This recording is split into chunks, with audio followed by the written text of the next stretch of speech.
नमस्कार.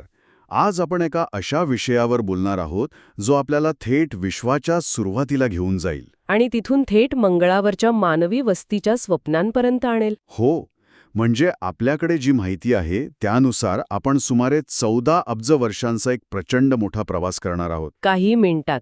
चला सुरुवात करूया. तर मग सगळी सुरुवात झाली महास्फोटापासून. असं म्हणतात की सुमारे 14 अब्ज वर्षांपूर्वी आजचं संपूर्ण विश्व, त्यातली प्रत्येक गोष्ट, प्रत्येक ऊर्जाकण, हो, सगळं काही एका वाळूच्या कणापेक्षाही लहान बिंदूत सामावलं होतं. हे खरं तर म्हणजे यावर विश्वास ठेवणंही खूप कठीण आहे. तेच तर, एका बिंदूतून हे सगळं विश्व तयार झालं हे ऐकायलाच अविश्वसनीय वाटतं. आणि गंमत म्हणजे या एकाच घटनेतून पुढे ऊर्जा, अणू आणि पदार्थ तयार झाले. आज आपण आकाशात जे काही पाहतो, तारे, ग्रह, त्या सर्वांची निर्मिती याच एका घटनेमुळे झाली आहे. हा विश्वाच्या कथेचा म्हणजे पहिला अध्याय आहे. आणि या कथेचा एक सुंदर भाग म्हणजे आपण सर्व स्टारडस्ट आहोत, ताऱ्यांची धूळ. हो, सुरुवातीला फक्त हायड्रोजन आणि हेलियम हेच वायू होते.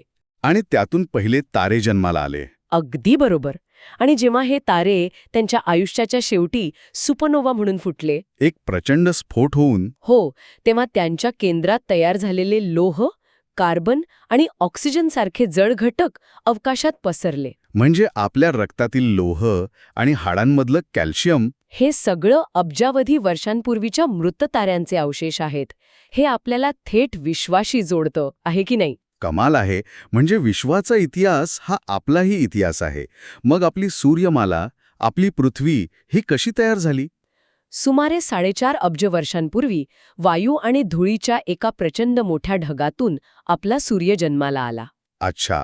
सूर्याने त्याच्या प्रचंड गुरुत्वाकर्षणाने जवळपास सगळा वायू आणि धूळ स्वतःकडे खेचून घेतली. आणि जी उरली? गुरु, शनी, अरुण, वरुण हे वायूंनी बनलेले बाह्यग्रह. हो, आणि मंगळावर तर पाण्याचे पुरावेही सापडले आहेत, ज्यामुळे तो लाल ग्रह नेहमीच चर्चेत असतो. पण पृथ्वीच्या सुरुवातीच्या काळात एक मोठी नाट्यमय घटना घडली, ज्यामुळे पृथ्वी आज जीवनासाठी योग्य बनली आहे. कोणती घटना? चंद्राची निर्मिती. ओहो, थिया इम्पॅक्ट. मी याबद्दल वाचलंय. सुमारे 4.5 अब्ज वर्षांपूर्वी मंगळाच्या आकाराचा एक ग्रह पृथ्वीवर आढळला होता. अगदी. त्यावेळी पृथ्वी म्हणजे तप्त लावा रसाचा एक गोळा होती. आणि दिवस फक्त 6 तासांचा होता. हो, कारण ती खूप वेगाने फिरत होती. आणि त्या टक्करीतून जे तुकडे उडाले, त्यातून आपला चंद्र तयार झाला. बरोबर. आणि चंद्राचं महत्त्व खूप मोठं आहे. त्याच्यामुळे पृथ्वीचा अक्ष स्थिर झाला. आणि आपल्याला नियमित ऋतू मिळाले. अगदी. आणि पृथ्वीच्या फिरण्याची गती कमी होऊन दिवस 24 तासांचा झाला. म्हणजे एका विनाशातून जीवनासाठी आवश्यक असलेली स्थिरता निर्माण झाली. हो, मग पृथ्वी स्थिर झाल्यावर जीवनाची सुरुवात झाली. समुद्रात सूक्ष्म जीवाणूंनी ऑक्सिजन तयार करायला सुरुवात केली. आणि डीएनएच्या निर्मितीमुळे जीवांची रचना आणि विकास शक्य झाला. आणि मग सुमारे 55 कोटी वर्षांपूर्वी कॅम्ब्रियन स्फोट झाला. म्हणजे समुद्रात अचानक खूप सारी जीवसृष्टी निर्माण झाली. हो, अचानक म्हणजे भूगर्भीय काळातला अचानक. काही कोटी वर्षांत, पण समुद्रात जीवसृष्टीचा जणू एक स्फोटच झाला. आणि ओझोनचा थर तयार झाल्यामुळे जीव जमिनीवर आले. बरोबर. आणि त्यानंतर आलं डायनासॉरांचं युग. त्यांनी सुमारे 16 कोटी वर्ष पृथ्वीवर राज्य केलं. तेव्हा सगळी जमीन एकत्र होती. पॅन्जिया. हो, पॅन्जिया. पण 6.5 कोटी वर्षांपूर्वी एका विशाल अश्नीच्या आघाताने डायनासॉर नष्ट झाले. ही एक विनाशकारी घटना होती. पण सुमारे 70 लाख वर्षांपूर्वी गवताळ प्रदेश वाढल्यामुळे आपल्या पूर्वजांना 2 पायांवर चालावं लागलं. आणि त्यामुळे त्यांचे हात मोकळे झाले. आणि त्या मोकळ्या हातांनी त्यांनी दगडांपासून हत्यारे बनवायला सुरुवात केली. पण खरा बदल तर अग्नीच्या शोधानंतर झाला. अगदी. 8 लाख वर्षांपूर्वी अग्नीचा शोध लागला.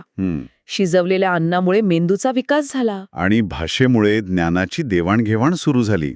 इथून मानवी बुद्धिमत्तेचा खरा प्रवास सुरू झाला असं म्हणायला हरकत नाही. पण हा सगळा अब्जावधी वर्षांचा इतिहास आपल्याला कळला कसा? म्हणजे याचे पुरावे काय आहेत? यासाठी 3 मुख्य वैज्ञानिक पुरावे आहेत. ओके. पहिला, कॉस्मिक मायक्रोवेव्ह बॅकग्राऊंड म्हणजे CMB. ही महास्फोटानंतर उरलेली उष्णता आहे. म्हणजे ती एक प्रकारची प्रतिध्वनी आहे. प्रतिध्वनीपेक्षा आफ्टरग्लो म्हणता येईल. ती ऊब अजूनही संपूर्ण अवकाशात पसरलेली आहे. अच्छा. आणि दुसरा दुसरा पुरावा म्हणजे डॉपलर शिफ्ट, ज्यामुळे आपल्याला कळतं की आकाशगंगा एकमेकांपासून दूर जात आहेत. याचाच अर्थ विश्व अजूनही प्रसरत आहे. बरोबर. आणि तिसरा म्हणजे LHC सारख्या प्रयोगांमध्ये आपण महास्फोटासारखी परिस्थिती निर्माण करून त्याचा अभ्यास करतो. वा, म्हणजे आपण भूतकाळ पुन्हा तयार करून पाहत आहोत. एक प्रकारे हो. आणि मग विज्ञानाच्या या प्रगतीमुळे मानवाने थेट अवकाशात झेप घेतली. 1969 मध्ये अपोलो 11 मोहीम. नील आर्मस्ट्रॉंग आणि बझ ऑल्ड्रिन वाव. चंद्रावर चालणारे पहिले मानव ठरले. एक ऐतिहासिक क्षण होता तो. नक्कीच. त्यानंतर अपोलो 13 सारखी यशस्वी अयशस्वी मोहीम. म्हणजे अपघात होऊनही सगळे सुखरूप परत आले. हो.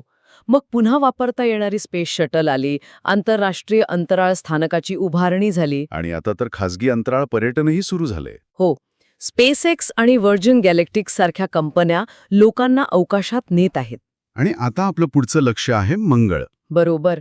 1971 पासून मंगळावर यानं पाठवली जात आहेत आणि आता 2030च्या दशकात मानवाला मंगळावर पाठवण्याचं ध्येय आहे. हा सगळा प्रवास पाहिल्यावर एक गोष्ट लक्षात येते. कोणती? जर विश्वाचा इतिहास आपण 14 वर्षांचा मानला तर मानवाचा इतिहास फक्त 3 मिनिटांचा आहे. अगदी. आपण या विशाल विश्वात अगदी नवीन आहोत. आणि आपलं स्थानही किती नाजूक आहे. बरोबर. सूर्य अचानक नाहीसा झाला तर पृथ्वीवरील जीवसृष्टी नष्ट होईल. खगोलशास्त्र अजूनही एक अनुत्तरित प्रश्न आहे. आणि आपला शोध सतत चालूच आहे. हो. या माहितीनुसार येत्या दशकात माणूस मंगळावर पोहोचू शकतो. यावर विचार करण्यासाठी एक प्रश्न उरतो. जेव्हा मानव एका ग्रहापुरता मर्यादित न राहता 2 ग्रहांवर वास्तव्य करणारी प्रजाती बनेल, तेव्हा माणूस म्हणून आपल्यात म्हणजे आपल्या समाजात, जीवशास्त्रात आणि मानसिकतेत कोणता सर्वात मोठा आणि मूलभूत बदल घडून येईल?